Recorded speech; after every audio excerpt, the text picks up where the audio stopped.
Mais uma questão aqui do Enem de Física de 2025 sobre cinemática diz o seguinte: segundo o princípio da independência dos movimentos de Galileu, sempre que a velocidade resultante de um corpo puder ser decomposta em duas ou mais componentes perpendiculares entre si, cada um desses movimentos poderá ser analisado separadamente, como se os outros não existissem.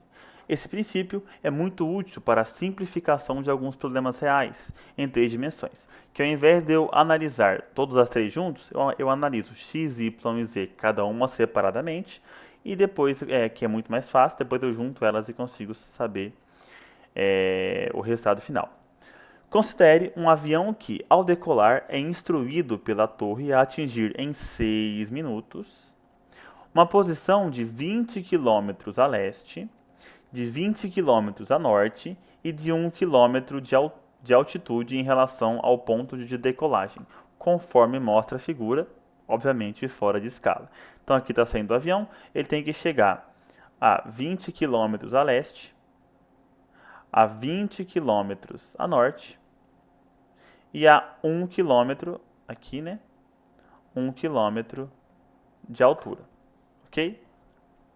No entanto, no instante da decolagem, começa a soprar um vento cujo vetor velocidade tem componentes 30 km por hora para leste, 20 km por hora para sul e 1 km por hora para baixo. Então está soprando um vento ali, né?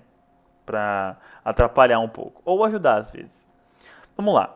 A pergunta vai ser a seguinte: durante a ação do vento, a velocidade v que o piloto deve estabelecer em relação ao ar para que o avião chegue à posição esperada no tempo indicado tem as componentes. Então ele vai querer saber qual que é a velocidade para leste, qual que é a velocidade para sul ou norte, qual que é a velocidade para cima ou para baixo. Beleza. Aqui a gente vai usar a equação mais básica da cinemática. Velocidade é igual a ΔS, que é o deslocamento, por ΔT, que é o tempo. Ok.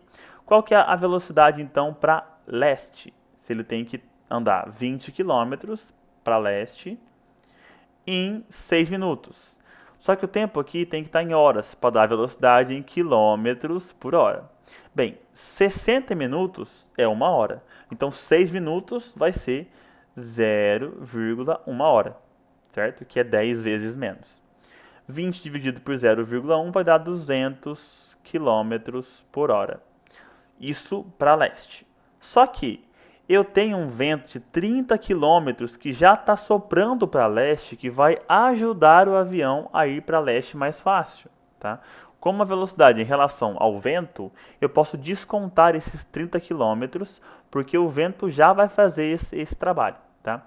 Então, a velocidade para leste vai ser 200 menos 30, ou seja, 170 km por hora. Tá? Já sei para leste. Vou fazer a mesma análise para norte e sul, depois para cima e para baixo. A velocidade para o norte, ele tem que chegar nos 20 km no norte nos mesmos 6 minutos. Então vai ser a mesma coisa, 20 dividido por 0,1 vai dar os mesmos 200 km por hora. Porém, aqui a gente tem uma pequena diferença, tá? Que é, o vento sopra 20 km por hora para sul, ou seja, na direção contrária da onde ele tem que ir. Portanto, ele vai ter que fazer um movimento adicional de mais 20 km por hora para norte para conseguir superar esses 20 que estão contra ele. Então, a velocidade para norte vai ser de 220 km por hora. Ok, também só sabemos para norte. Para cima, ele tem que andar 10 km, ele tem que andar 1 km de altitude, né, em 6 minutos, no mesmo tempo. Então, 1 dividido por 0,1, que vai dar 10 km por hora. Essa é a velocidade que ele tem que ter.